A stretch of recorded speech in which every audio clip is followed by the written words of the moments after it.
இதே அகம், அதே பழைய நினைவுகள் என்ற வட்டத்திலிருந்து நீ வெளியே வருவதுதான் நல்லது. அதற்கு காஞ்சியம்பதிக்கு செல்வதுதான் சரி என்று எனக்கு தோன்றுகிறது. நீ என்ன சொல்கிறாய்? நீங்கள் இத்தனை பேரும் வலியுறுத்தி சொல்கிறீர்கள், நானும் அதை மறுக்கப் போவதில்லை. ராமானுஜா, நாம் காஞ்சியம்பதிக்கே சென்று விடலாம்.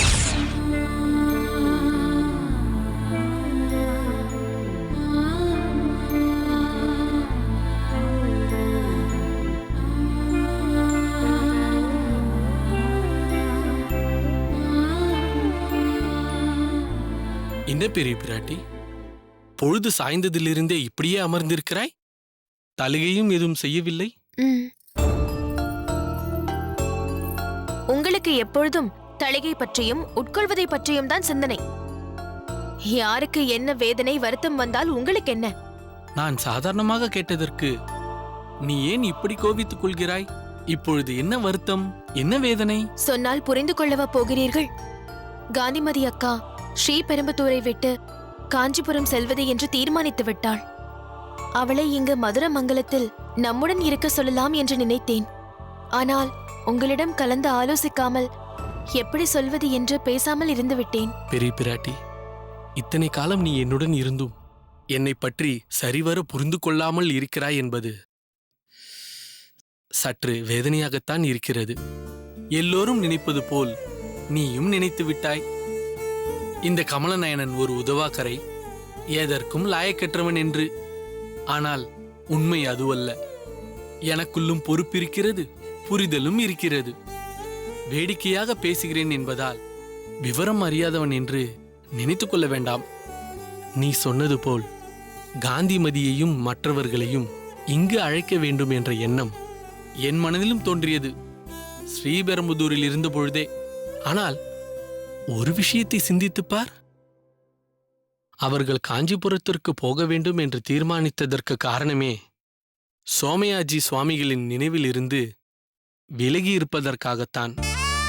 இங்கு வந்தால் மீண்டும் அவர்கள் இங்கு வந்து சென்றது, நம்முடன் இருந்தது, இது போன்ற எண்ணங்கள் தான் சூழ்ந்து கொள்ளும். அது மேலும் வருத்தத்தையும் வேதனையையும் ஏற்படுத்தும். இந்த காரணத்தால் தான் அவர்களை நான் இங்கு அழைக்கவில்லை. நினைத்து பார்த்தால் நீங்கள் கோருவதிலும் நியாயம் இருப்பதாகத்தான் தெரிகிறது. இதுதான் நியாயம். இங்கு வரும்படி சொல்லி அவர்களுக்கு தர்ம சங்கடத்தை ஏற்படுத்த விரும்பவில்லை. அதனால்தான் அங்கு ஒன்றும் கூறாமல் இருந்து விட்டேன்.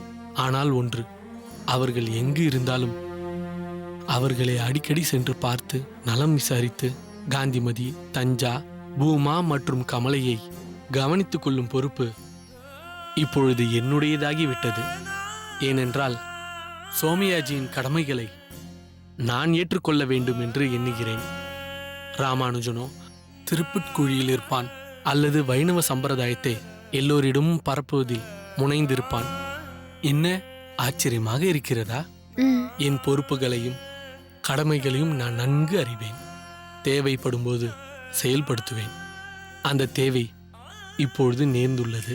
சரி, அவர்களை பற்றியெல்லாம் சொல்லிவிட்டீர்கள். கோவிந்தனை பற்றிய அக்கறையும் எனக்கு இருக்கிறது.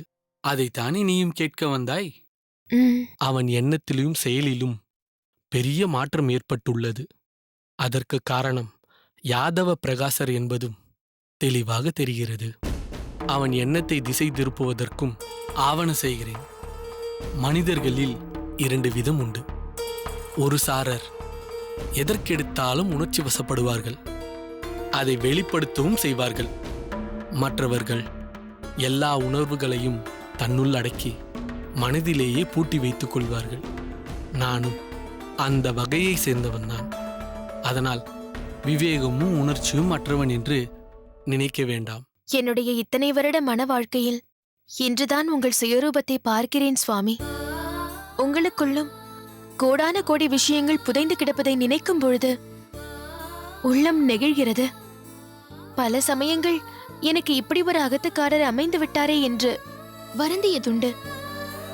ஆனால் இன்று உங்களை நினைக்கும் பொழுது பெருமைப்படுகிறேன். யாரையுமே சாதாரணமாக நினைக்க கூடாது என்ற உண்மையை உணர்ந்து விட்டேன்.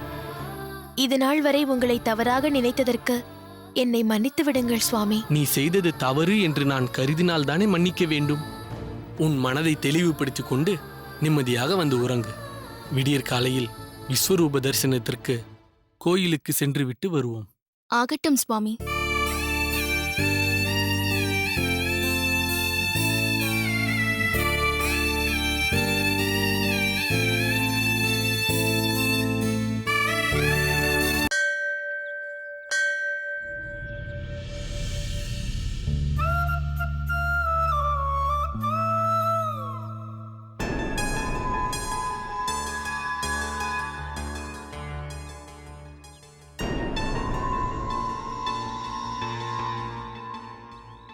வந்தனம் சுவாமி. ராமானுஜா, என்ன இங்கு நின்று கொண்டிருக்கிறாய்? தங்களை பார்க்கத்தான் சுவாமி காத்துக் கொண்டிருக்கிறேன். அகத்திற்கு சென்றிருந்தேன். தாங்கள் கோயிலுக்கு சென்றிருப்பதாக மாமி தெரிவித்தார்கள். ராமானுஜா, ஏதாவது அவசர நிமித்தமாக என்னை தேடி வந்தாயா? ஆம் சுவாமி. அது நாங்கள் குடும்பத்துடன் இந்த ஊரை விட்டு புறப்படலாம் என்று தீர்மானித்திருக்கிறோம் சுவாமி. காஞ்சிபுரம் சென்று தங்கலாம் என்று தீர்மானித்திருக்கிறோம். வருத்தமாக இருக்கிறதப்பா. உனக்கு என்னவென்று ஆறுதல் சொல்வேன்? உன் தகப்பனார் என் கண்களிலேயே நிற்கிறார். எப்பேற்பட்ட மனிதர், சிரேஷ்டர். சாதாரணமாக அகத்தின் அழகு முகத்தில் தெரியும் என்பார்கள். அப்படி அவர் உள்ளத்தின் அழகு முகத்தில் பிரகாச புன்னகையாக தெரியும். ஊரே போற்றும் உத்தம தயாள மாமனிதர் அவர்.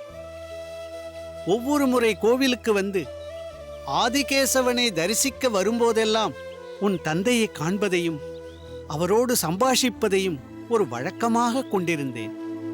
நாங்கள் இருவருமே நிறைய விஷயங்களை பகிர்ந்து கொள்வோம். உனக்கு பாலபாடத்தில் ஆரம்பித்து மற்ற சாஸ்திர விஷயங்களையும் போதிக்க அவர் ஆசை கொண்டிருந்தார். அந்த சமயத்தில் உன் சமயோஜித புத்தியால் ஈர்க்கப்பட்ட நான் உன்னை என் மாணாக்கனாக அனுப்பும்படி உன் தகப்பனாரிடம் கேட்டேன். அவர் சற்றும் யோசிக்காமல் உன்னை என் பாடசாலைக்கு அனுப்பி வைத்தார். அப்படி ஒரு மரியாதை என் மேல் அவருக்கு. அதேபோல் எனக்கும் அவர் மீது நல்ல மதிப்பும் மரியாதையும் உண்டு. அப்படிப்பட்ட உத்தமர் இப்போது இல்லை. இருந்தாலும் அவர் குடும்பம் இங்கு உள்ளது. அவர் உருவில் உன்னை பார்த்து திருப்தியடையலாம் என்று இருந்தேன். இனி அதுவும் இருக்காதே என்று மனம் சங்கடப்படுகிறது ராமானுஜா. தங்கள் வேதனையை அடியேனால் உணர முடிகிறது சுவாமி. இனியும் பாட நிமித்தமாக பெற்ற தாயை இங்கேயே விட்டுச் செல்வதில் விருப்பமில்லை. அடியேனோடு கூடவே தாயையும் வைத்துக்கொண்டு பாடத்தையும் திருப்புட்குழியிலே தொடரலாம் என்றிருக்கிறேன் சுவாமி. உன் தீர்மானம் சரியானதுதான். தாயை அருகில் வைத்துக்கொண்டு அவருக்கு ஆதரவாக இருப்பதுதான் முறை, கடமை எல்லாம். உனக்கு ஒன்றை உறுதியாகச் சொல்வேன். இப்பொழுது நீ இங்கிருந்து புறப்பட்டாலும் அந்த ஆதிகேசவனின் அருளாசியும் உன் தகப்பனாரின் அனுக்கிரகமும் இந்த ஆசான் மயூரவண்ணனின் ஆசிகளும் உனக்கு என்றும் உண்டு. அவ்வகையில் நீ உன் எதிர்காலத்தை தைரியமாக எதிர்கொள்ளலாம். உன்னை போன்ற உத்தமர்கள் பல சங்கடங்களிலிருந்து மீண்டு சகஜ நிலைமைக்கு திரும்பி அன்றாட பணிகளை செவ்வனே நிறைவேற்றாமல் போனால் அப்புறம் சாஸ்திரம் எதற்கு, சம்பிரதாயம்தான் எதற்கு என்ற கேள்வி எழுந்துவிடும். நிச்சயம் அப்படி ஒரு நிலையெல்லாம் ஏற்படாது. பார்போற்றும் சூரியனாக நீ வலம் வரத்தான் போகின்றாய். பல ஆச்சாரிய புருஷர்களின் தரிசனமும் ஆசியும் உனக்கு கிட்டும். மதிமயக்கத்தால் விரோதம் பாராட்டும் சில மதியினர்கள் கதியற்று உன் பாதத்தில் விழும் நிலை வரும். உலகம் போற்றும் மகாத்மாவாக நீ வலம் வரப்போகும் நாள் வெகு தொலைவில் இல்லை. உன்னால் எனக்கும் பெருமை வந்து சேரப்போவது உறுதி. கலங்காமல் சென்று வா ராமானுஜா. அடியேனின் மனதோடு தாங்கள் என்றும் கலந்திருப்பீர்கள் சுவாமி. ராமானுஜா, கிளம்புவதற்கு முன் அவசியம் என் அகத்திற்கு வந்துவிட்டு செல். உனக்கு ஏதாவது கொடுக்க வேண்டும் என்று தோன்றுகிறது. தாங்கள்தான் அடியேனுக்கு சிறந்த ஞானத்தை புகட்டி ஆசியும் அளித்திருக்கிறீர்களே சுவாமி. அது உனக்கு என்றும் உண்டு. நான் என்ன பெரிதாக உனக்கு கொடுக்க போகிறேன்? இந்த ஏழை ஆசான் ஒரு அன்பு பரிசாக ஒரு வேஷ்டி உத்திரியம் கொடுப்பேன். அவ்வளவுதான். நீ அவசியம் வந்துவிட்டு செல். நிச்சயம் சுவாமி. அவசியம் வந்து தங்கள் ஆசிகளோடு மாமியின் ஆசிகளையும் பெறுவதற்காக நிச்சயம் வருகிறேன் சுவாமி. சரி ராமானுஜா, நான் புறப்படுகிறேன். வளமோடு வாழ்வாய். சுவாமி,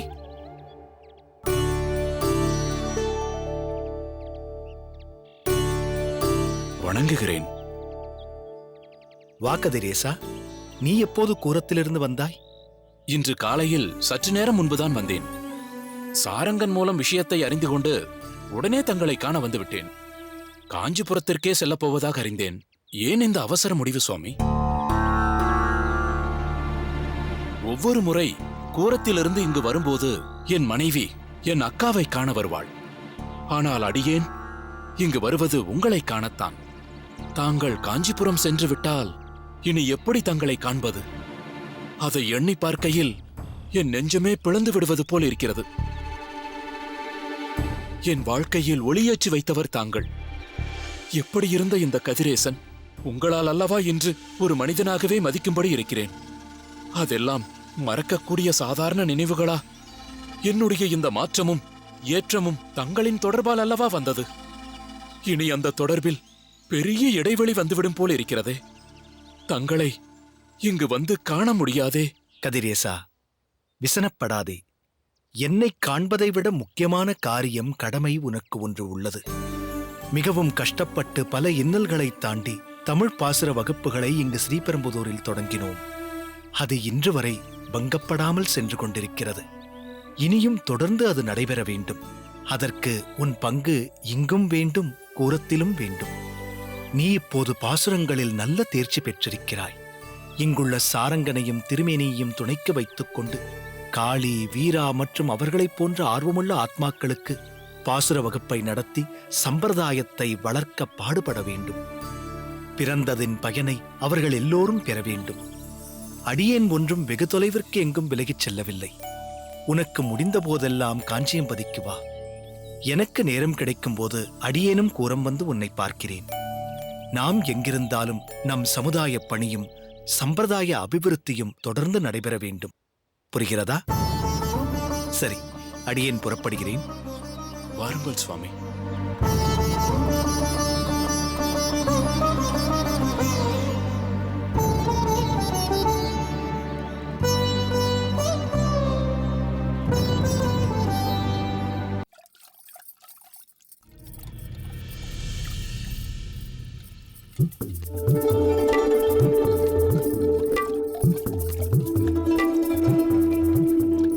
என்ன பட்டு, அவசர அவசரமாக வந்தாய்?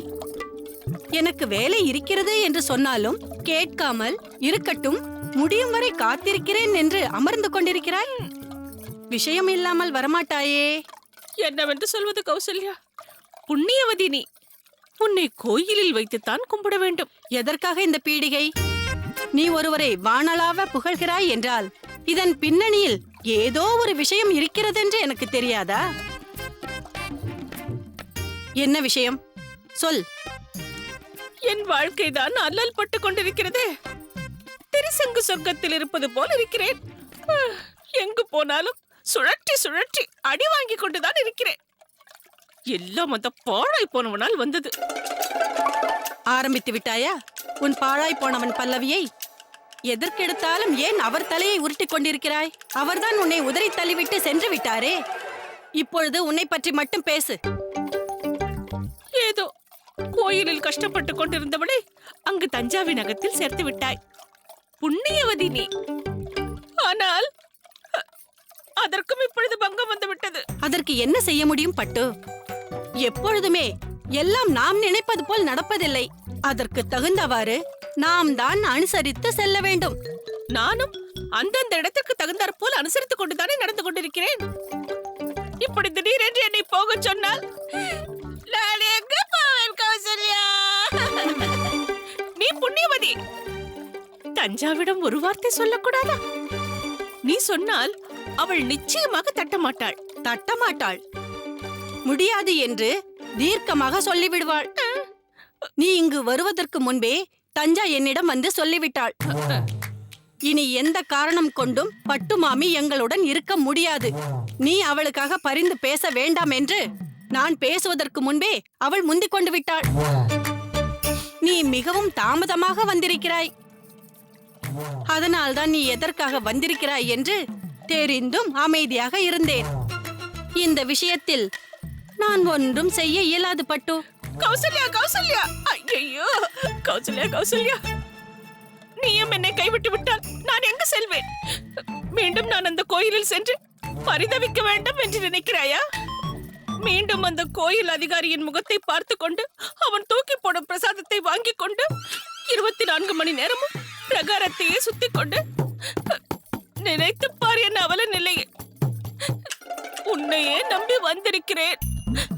எப்படியாவது நீதான் எனக்கு அடைக்கலம் கொடுக்க வேண்டும். இங்கேயே ஏதாவது ஒரு மூலையில் முடங்கிக் கொள்கிறேன். உனக்கு சிதற விளையாட்டியாக இருக்கிறேன். நீ புடவையெல்லாம் கூட வாங்கி கொடுக்க வேண்டாம். 3 வேளை அமுத படைத்தால் போதும். புண்ணியவதி நீ.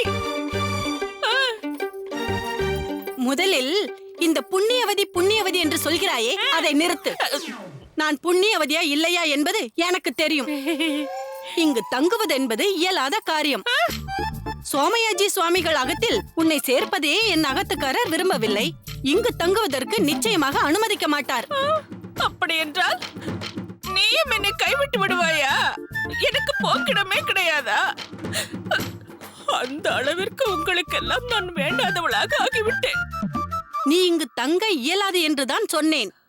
உன்னை கைவிட்டேன் என்று சொன்னேனா? நீ முன்பே சொல்லியிருந்தாயே உன் உறவினர் யாரோ காஞ்சிபுரத்தில் இருக்கிறார் என்று. அங்கு சென்று தங்க வேண்டியதுதானே? அது எப்படி முடியும் கௌசல்யா? ஏதோ 1 நாள் 2 நாள் என்றால் பொறுத்துக் கொள்வார்கள்.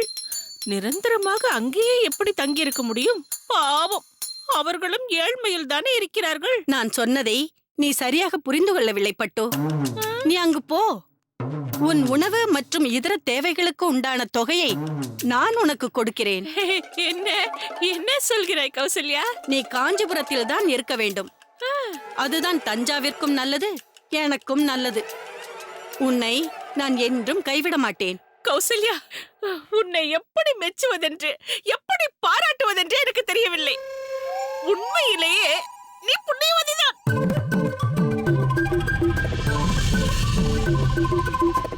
எத்தனை சின்ன இடமாக இருந்தாலும் சரி, நான் சமாளித்துக் கொள்கிறேன்.